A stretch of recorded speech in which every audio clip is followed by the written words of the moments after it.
आम्ही तांदळाच्या पापडांची तयारी करतोय। त्याच्यासाठी तांदूळ भिजत घालायचे 3 दिवस। तांदूळ चांगले स्वच्छ धुवून घेतलेत। आता त्याच्यामध्ये पाणी ओतून ठेवणार आणि 3 दिवस तो पाणी बदलत राहणार। रोज पाणी बदलायचं आणि चांगले आंबले तांदूळ की ते व्यवस्थित वाळून घ्यायचे आणि दळून आणायचे पापडासाठी। तांदळाचे पापड करायसाठी तांदूळ 3 दिवस भिजत घातलेले हे आम्ही आता सुकत घातले।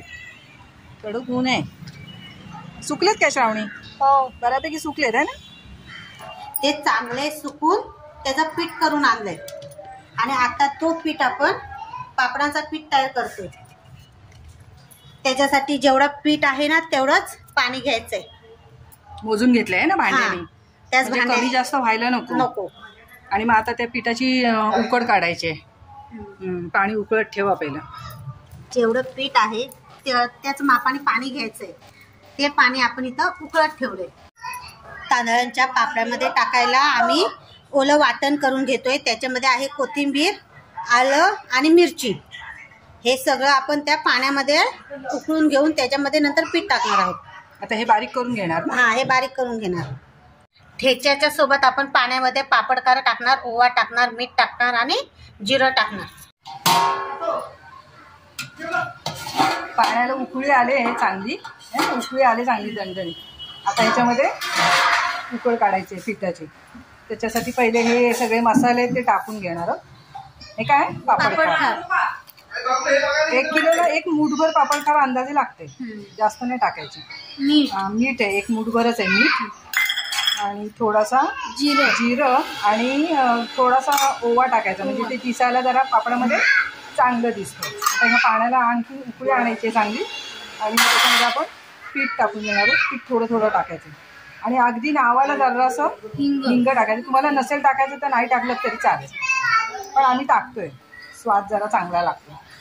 आता मिरचीचा ठेचा टाकायचा त्याच्यामध्ये, सगळं हलवून घ्यायचं चांगलं, म्हणजे मीठ सगळ्या पाण्याला पूर्ण लागतं। आलं, मिरची आणि कोथिंबीरीचा ठेचा केलेला तो पण टाकून घ्यायचा, म्हणजे पाण्याला चांगली चव येईल, सगळं एकत्र होईल चांगलं पाण्यामध्ये। अजून उकळी यायला पाहिजे ना जरा, मसाले सगळे टाकल्यावर ती उकळी कमी झाली पाण्याची आणि दणदणीत उकळी आली की पीठ चांगलं पटकन उकळून निघतं। तेल टाकायचं थोडंसं तेल पण टाकणार काय? अंदाजे किती? अर्धी वाटी।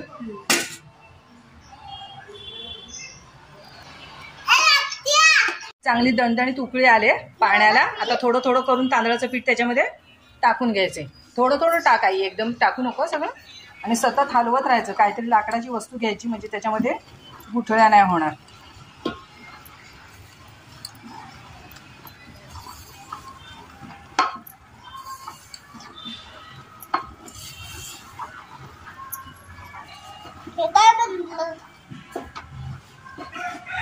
बघे पुढं काय बनलं ते, बघे पुढं काय बनलं ते।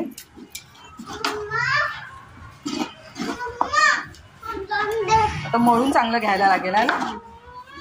पीठ उकळून चालं पूर्ण झाली उकळ काढून की गॅस कमी करायचा आणि झाकण मारून 5 मिनिटं आम्ही ही उकळ अजून शिजवून घेणार आहोत। मस्त वास सुटलाय ना मसाल्याचा। 5 मिनिटं झाले उकळ काढून। आता गॅस बंद केलाय आम्ही आणि हे बघा वाफ चांगली आली, दणदणीत वाफ आली उकडीला। आता उकड आम्ही काढून घेणार आहोत आणि ही एक ट्रिक सांगतोय तुम्हाला, पिशवीमध्ये भरून ठेवायची उकड। आता उकड आम्ही पिशवीमध्ये भरून घेतोय, म्हणजे ती चांगली राहते नरम। आणि मग त्यातनं थोडं थोडं पीठ काढायचं आणि पापड लाटायला गोळा करून घ्यायचं।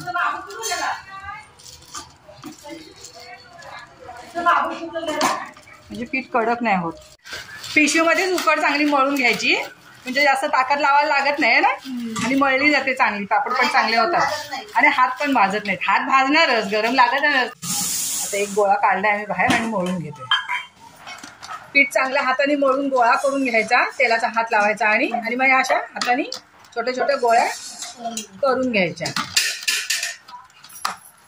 आम्ही चाकून पण बघितला, एकदम चांगलं झालेलं आहे, टेस्टी। खाऊन झाल्या गोळ्या एक एक। आणि कोथिंबीर टाकले म्हणून असा कलर आलाय ना। कोथिंबीर आणि जिरं ओवा टाकलं पिवळा कलर येतो। अशा हातावर फिरवलं का लगेच गोळी तयार होते। हा बघा पापड चांगला लाटला जातो एकदम। पीठ उकड एकदम जर चांगली निघाली तर पापड पटकन लाटले जातात आहे ना। चांगले लाटले जातात ना सीता। पाहिजे तसे वळताना येतात पापड। नंतर बाबू इकडे बघ, वर बघ. पापड लाटायचं काम चालू झालंय. आमची आई पण लाटते. श्रावणी आहे. भरलं सूप आहे ना. घाला वाळत. वाळत कोण घालणार आहे? बाबू तू घालतोस वाळत?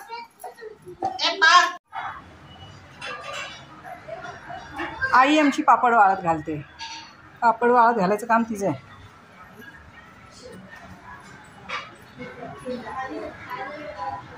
चांगलं कडक ऊन असेल तर पटकन वाळतात ते 1 दिवसात, नसेल तर 2 दिवस वाळवायला लागतात. पापड वाळत घालून झालेत आमचे. आता इथलं ऊन कमी झालंय म्हणून आम्ही अर्धे दुसरीकडे वाळत घालते. ही आमच्या घराच्या कडेला जरा जागा आहे, त्यामुळे इथे सगळं चांगलं सुकतं आमचं. हे काल तांदळाचे पापड केलेले, आज सुकलेत चांगले. हिरव्या मिरचीचं वाटण टाकलेलं ना याच्यात. हिरव्या मिरचीचं वाटण चांगले कुरकुरीत सुकलेत. आता आपण बघू तळून कसा दुप्पट फुलतो पापड. ते मस्त झालेत. कलर पण एकदम भारी आलाय. चटणीचे वाटण घेतलेलं ना, ओल्या मिरचीचं हिरव्या मिरचीचं वाटण टाकलेलं. केवढा मोठा झाला पापड. कढई भरते पापडाने. सोडल्याबरोबर वर येतोय तो.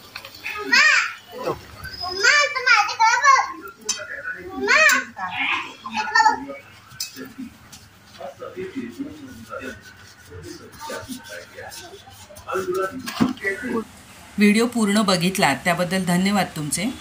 काही लोक व्हिडिओ बघतात पण सबस्क्राईब करत नाहीत, तर प्लीज सबस्क्राईब करा. तुमचा एक सबस्क्रायबरसुद्धा माझ्यासाठी खूप महत्त्वाचा आहे. रोज जे काही आम्ही करतो त्यातलं थोडंसं ह्या पोरांना नेऊन देतो खायला. आमच्या आळीमध्येच राहतात ही पोरं. थोडा पावसामुळे प्रश्न झाला आहे आमचा, अडचणी वाढल्यात, पण आम्ही करतो आहे प्रयत्न. कुठे सुकी जागा थोडी मिळेल तर तिथे पण आम्ही शूट आमचं चालू ठेवणारच आहोत. धन्यवाद.